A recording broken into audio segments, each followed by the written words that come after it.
पीछे से कीजिए ना। हुआ जी। पहले देखिए, गुरुदेव जीएस टीचिंग सेंटर में आप लोगों का स्वागत है। टेस्ट नंबर कितना है? 57, 57। और 57 में 16 नंबर का क्वेश्चन देखिए, जो बिहार है और करंट से संबंधित जो क्वेश्चन है, 16 नंबर का क्वेश्चन देखिए सबको।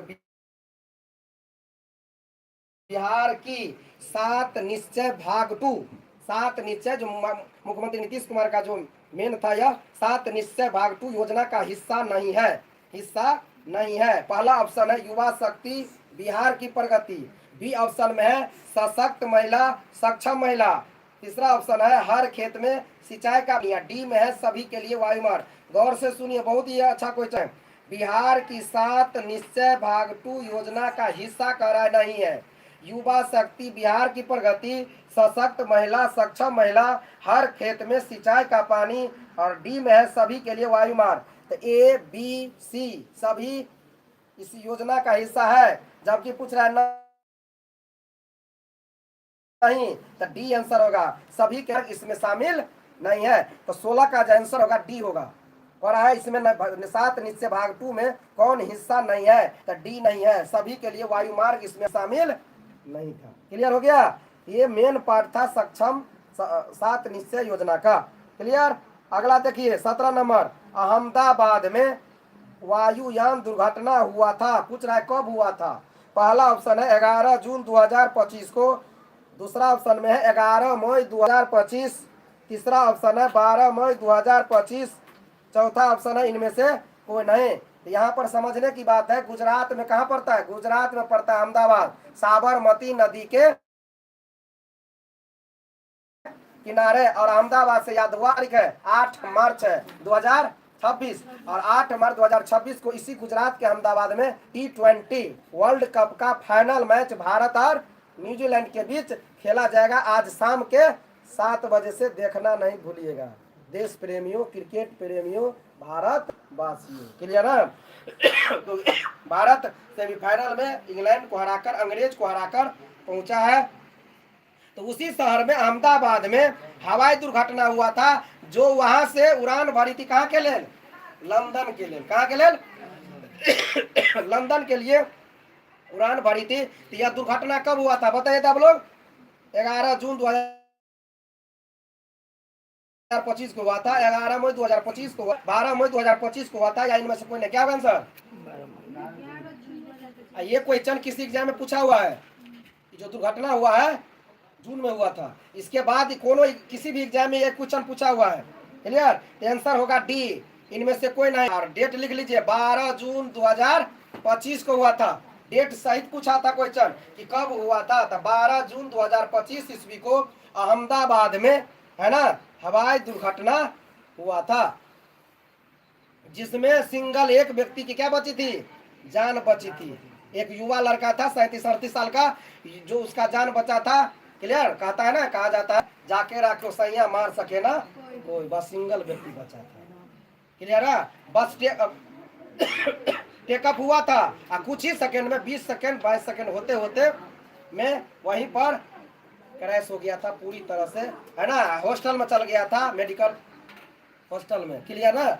ये सब याद रखिएगा। तो 12 जून 2025 ईस्वी को क्या हुआ था? हवाई दुर्घटना, जो किसी एग्जाम में ये क्वेश्चन पूछ चुका है, इसलिए याद रखिएगा। लिख लीजिए डेट, 12 जून 2025।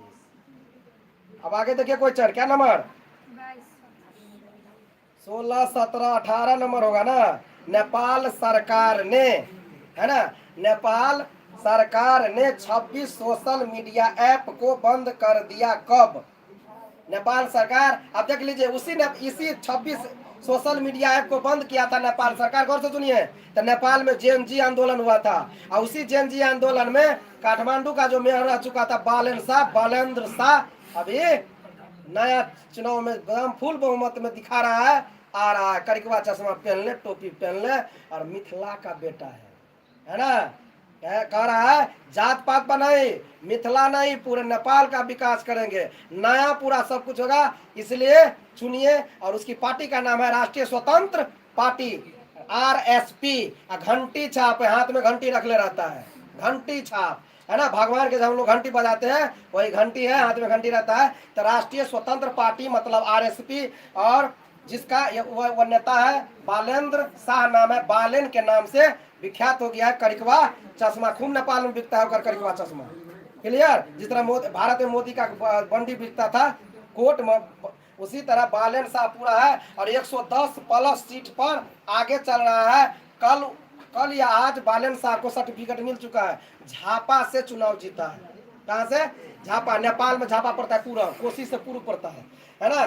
झापा इटहरी तक, इटहरी से पूर्व पड़ता है। झापा में पूर्व प्रधानमंत्री जो ओली था, केपी ओली, खड़ग प्रसाद ओली, उसको हरा दिया है लगभग 50,000 वोट से। 18-19 वोट आया है ओली के, एक आया है 65-70 वोट। क्लियर, लगभग 50,000 वोट से बालन शाह मात्र 35 साल का, कितना साल का? 35 साल का युवा है ना। 35 साल का युवा पूरा नेपाल को आमूल चूल परिवर्तन कर दिया है। जिस तरह आप लोग को बताते हैं लोहा की खोज हुआ था तो कृषि के क्षेत्र में आमूल चूल परिवर्तन हुआ था, उसी तरह नेपाल में अभी बालन शाह, जिस तरह भारत में था नारा हर हर मोदी या घर घर मोदी, उसी तरह अभी नेपाल में घर घर बालन शाह का भी चल रहा है। क्लियर ना? तभी नया युवा सशक्त और फुल बहुमत की सरकार है जो 36 साल के बाद नेपाल में किसी पार्टी को फुल बहुमत होने की ओर अग्रसर है। कल 9 तारीख है, कल तक पूरा क्लियर हो जाएगा। क्लियर है? नेपाल में तो प्रधानमंत्री का के बालन शाह। अंतरिम प्रधानमंत्री कौन बनी थी जिसके नेतृत्व में चुनाव हो रहा है? सुशीला कार्की है ना। ये जो बालन शाह पहले रैपर था, रैपर मार क्या था, मॉडल की तरह काम करता था, रैपर था, रैपर इंजीनियर रह चुका है, रैपर था है ना, मिथिला का रहने वाला, मिथिलांचल का है। क्लियर ना? जनकपुरों में कुछ दिन राजनीति किया है, उसके बाद काठमांडू गया और काठमांडू में यह मेयर जीता। क्या चीज बना? मेयर। और मेयर से पूरा नेपाल में चमका और जेन जी आंदोलन का मुख्य नेता उभर कर आया। जेन जी किसको कहते जानते हैं? जेन जी का मतलब बराबर बताते हैं, 1997 ईस्वी से लेकर 2012 के बीच जो जन्मा है उसे कहते हैं जेन जी, मतलब जेड, जनरल पीढ़ी, अंतिम पीढ़ी है ना। और वाई पीढ़ी होता है जो 1981 से 1996 के बीच जन्मा, 1981 से 96 के बीच जन्मा, उसे जेन वाई कहते हैं, है ना। और 1997 से 12 के बीच, 2012 के बीच जन्मा, उसे जेन जी कहते हैं। तो जेन जी का प्रमुख नेता अभी कौन था? बालन शाह। चुनाव जीत चुका है और वो केपी ओली को क्या किया है? हरा दिया है। क्लियर? चुनाव में नेपाल में तो यही पर हुआ था जेन जी आंदोलन। 26 को सोशल मीडिया ऐप को क्या कर दिया था? केपी प्रसाद ओली बंद कर दिया था, जिससे युवा रोड पर आया और पूरा नेपाल को तहस नहस किया था। तो वही क्वेश्चन कर रहा है कि नेपाल सरकार ने 26 सोशल मीडिया ऐप को बंद कर दिया कब? 5 सितंबर 2025। दूसरा ऑप्शन में 6 सितंबर 2025, सी में है 9 सितंबर 2025 और डी ऑप्शन में है इनमें से कोई नहीं, इनमें से कोई नहीं। क्लियर? तो क्या होगा आंसर? क्या होगा आंसर? अगर आंसर होगा डी। सबको मोबाइल खोलिए तो, सबको मोबाइल खोलिए तो, यूट्यूब खोलिए तो, हमारे दोस्त पर ले, सब खोलिए, चल रहा है ना, सब खोलिए, सब निकालिए मोबाइल अपन अपन, है ना। तो देखिए 18 का जो क्वेश्चन है, नेपाल सरकार ने 26 सोशल मीडिया ऐप को बंद कर दिया, ये कब बंद कर दिया था? तो एक आंसर होगा डी। डी में लिख लीजिए 4 सितंबर 2025 ईस्वी को, 4 सितंबर 2025 ईस्वी को बैन किया गया था। 26 पर एक के बार 26 को बंद कर दिया था, इसीलिए पूरा नेपाल में आंदोलन चल गया। सब खोलिए, खोल दिए सब, कनेक्ट करो किसी से अपना लो, है ना। 26 सोशल ऐप को बंद कर दिया था, जिसमें क्या था? यूट्यूब था, फेसबुक था, ये सभी सोशल 26 ऐप था, इसको बंद कर दिया गया था। डेट सही से लिख लीजिए 4 सितंबर 2025। और इसमें जो है पूरा संसद भवन जला दिया गया, प्रधानमंत्री आवास जला दिया गया, है ना। प्रधानमंत्री केपी प्रसाद ओली जो है किसी तरह लटक कर भाग गया हेलीकॉप्टर से, देखबे किए सबको, है ना। तो ये चीज सब पर ध्यान रखिए। आप देखिए यह जो ना हुआ है अभी, इसमें 3 गो मुख्य पार्टी है, जिसमें 2 मुख्य पार्टी आगे है। ये जो राष्ट्रीय स्वतंत्र पार्टी है आरएसपी, बालेंद्र शाह जिस पार्टी से है, घंटी छाप सबसे मेन रीड पे है। पूरे नेपाल में 275 सीट है लोकसभा का, कितना? 275 में से 165 सीट पर डायरेक्ट चुनाव हुआ है ना। 165 बचा करते हो 110, 110 पर 165 में जिसकी जितनी बहुमत है उस आधार पर 110 का सीट का बंटवारा कर दिया जाता है। 137 जिस बहुमत आएगा सरकार बन जाएगी तो उस अग्र बहुमत की ओर बालेन शाह मतलब राष्ट्रीय स्वतंत्र पार्टी अग्रसर है। क्लियर ना। ज्यादा युवा ही जीता है ना। आज न्यूज पर देखे जयनगर का एगो भेगना खैरा माट का भेगना होगा सिरहा में है ना, वो जीता है। एकदम सब खुशी एकदम अंधुन न्यूज पर जयनगर वाला न्यूज पर दिल है। खैरा माट का ननिहाल है, वो लड़का जीता है नेपाल सिरहा से। यही तो युवा सब इसमें ज्यादा था और सब ज्यादा जीता है। इस घंटी छाप बोला हो गया हुआ। कनेक्ट करो देखो है ना। ये है ये पूरा हो गया। तो पूरा नेपाल में 275 सीट न। राजधानी काठमांडू और राजधानी जो है क्या चीज के लिए फेमस है? किस नदी किनारे है? काठमांडू बागमती नदी के किनारे। काठमांडू में पशुपतिनाथ मंदिर है जो भोलेनाथ का मंदिर के लिए ना। और आगे जब जीत का पूरा हो जाएगा तब और डिटेल बताएंगे इसका। बालेन शाह का पूरा डिटेल एक दिन क्लास चलेगा। बालेन शाह पर 35 साल का युवा हिला के रख दिया है अभी नेपाल का। क्लियर। अगला क्वेश्चन देखिए तो 4 सितंबर 2025 होगा। अगला देखिए 19 नंबर क्वेश्चन, राष्ट्रीय जल दिवस। क्वेश्चन से गौर से पढ़िएगा, क्वेश्चन क्या कह रहा है। राष्ट्रीय जल दिवस, विश्व जल दिवस नहीं है। फर्स्ट ऑप्शन है विश्व जल दिवस के। राष्ट्रीय जल दिवस है ना। ऑप्शन में है 22 मार्च, ऑप्शन दूसरा ऑप्शन में है 22 अप्रैल, तीसरा ऑप्शन है 14 अप्रैल और चौथा ऑप्शन में है 14 नवंबर, पांचवा ऑप्शन इनमें से कोई नहीं। क्या आंसर होगा? क्या बना है आप लोग? 22 अप्रैल को क्या मनाया जाता है?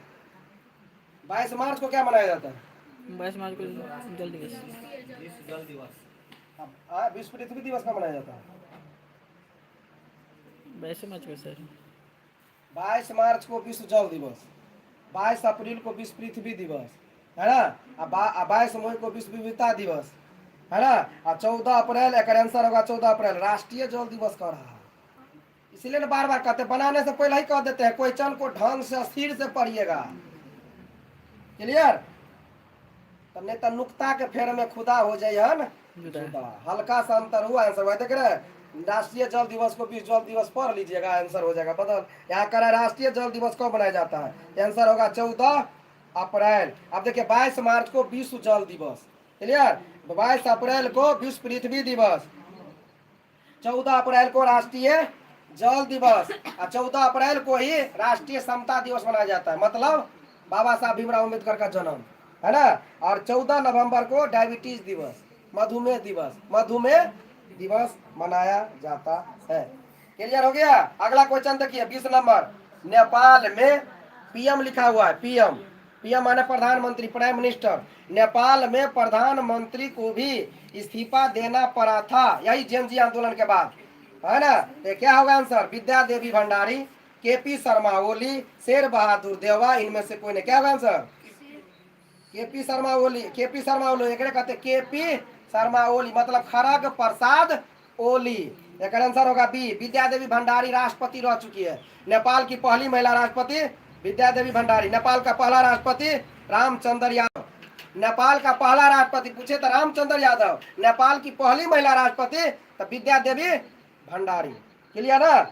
ये चीज सब ध्यान पर रखिएगा। अब देखिए पता गया। और शेर बहादुर देवा ये भी प्रधानमंत्री रह चुका है। शेर बहादुर देवा अभी क्या रह चुका है?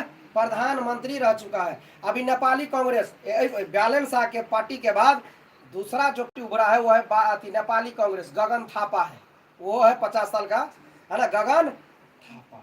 क्लियर। ये सब याद रखिएगा। नेपाल क्योंकि पड़ोसी देश है नेपाल, और नेपाल के साथ भारत का कितने देश के साथ सीमा लगता है? 7। भारत के 7 राज्य का सीमा नेपाल से लगता है। कौन कौन? उत्तराखंड, उत्तर प्रदेश, बिहार, पश्चिम बंगाल और सिक्किम है ना। सॉरी गलती हो गया, 5 होगा। 5 गो राज्य से लगता है। 7 गो देश से सीमा लगती है भारत का है ना। भारत का 7 देश से सीमा लगता है, लेकिन नेपाल के साथ 5 राज्य से लगता है। उत्तराखंड, उत्तर प्रदेश, बिहार, पश्चिम बंगाल और सिक्किम। और बिहार का 7 जिला से नेपाल का सीमा लगता है। भारत के साथ नेपाल का सीमा 1751 वर्ग किलोमीटर लगता है, बता दिए थे। और बिहार का कितना जिला? 7 जिला, पश्चिम चंपारण, पूर्वी चंपारण, सीतामढ़ी, मधुबनी, सुपौल, अररिया और किशनगंज। क्लियर। तो हम लोग भी अभी नेपाल बॉर्डर पर अवस्थित है, मधुबनी के जयनगर में। 1.5 किलोमीटर बॉर्डर है ऐसे किनरवा, तो ये सब ध्यान रखिए। क्लियर। आगे देखिए, आगे देखिए, लास्ट क्वेश्चन है अब, सॉरी सेकंड लास्ट, 21 नंबर देखिए। भारत में जीएसटी के दर में बदलाव किया है, नई दर कब से लागू की जाएगी? नई दर कब से लागू की जाएगी? पहला ऑप्शन है 1 जुलाई 2026, 16 सितंबर 2025, 21 सितंबर 2025। इनमें से कोई नहीं। क्या होगा? दिवाली की तरह मनाया गया था, है ना, दशहरा का समय था, याद रखिए 22 सितंबर 2025 होगा। डी आंसर होगा। कर 21 का क्या होगा? डी डी लिख लो डेट, 22 सितंबर 2025। भारत में जीएसटी के दर में बदलाव किया, नई दर कब से लागू की जाएगी? तो 22 सितंबर लागू हो गई, तो 22 सितंबर 2025 से। बात समझ में आया कि नहीं आया? अमेरिका का राष्ट्रपति डोनाल्ड ट्रंप ने 50% टैरिफ लगा दिया, तो भारत के प्रधानमंत्री ने उसको बदले में क्या कर दिया? जहां पर जीएसटी के दर में क्या कर दिया? बदलाव ये कर दिया। 4 गो दर था, 0 लगा के 5 गो होता था, 0 छोड़ के 4 दर था, 5, 12, 18 और 28, जिसमें 2 दर को उड़ा दिया। कौन कौन दर उड़ा दिया? 12 और 18, सॉरी 28, 12 और 28 दर को उड़ा दिया गया। समझ गए ना? जीएसटी कब लागू हुआ था? 1 जुलाई 2017 को। 1 जुलाई 2000 में चेंज काहे नहीं किए? इसमें नई दर कब से लागू की जाएगी, इसी में सब किया है ना, लागू हो गई, हो गया होगा, है ना। ठीक कर लीजिए। क्लियर ना? अगला देखिए, लास्ट क्वेश्चन। थाईलैंड की पूर्व प्रधानमंत्री सिनेवात्रा को कितने साल की जेल हुई? थाईलैंड की जो महिला प्रधानमंत्री थी, इससे पहले सिनेवात्रा थी, वो जेल में भ्रष्टाचार में फंस गया, तो कितना साल का जेल हुआ? सो पूछ रहा है। इसका आंसर होगा 1 साल। क्या होगा? 1 साल। थाईलैंड की राजधानी कहता है बैंकॉक। क्या है? बैंकॉक। थाईलैंड दक्षिण पूर्वी एशिया का देश है, दक्षिण पूर्वी एशिया का देश है। क्लियर ना? तो 1 साल होगा। यहाँ पर 22 का आंसर क्या होगा? 1 होगा। तो ये था आप लोगों का टेस्ट 57। क्लियर। चलिए रहने दीजिए।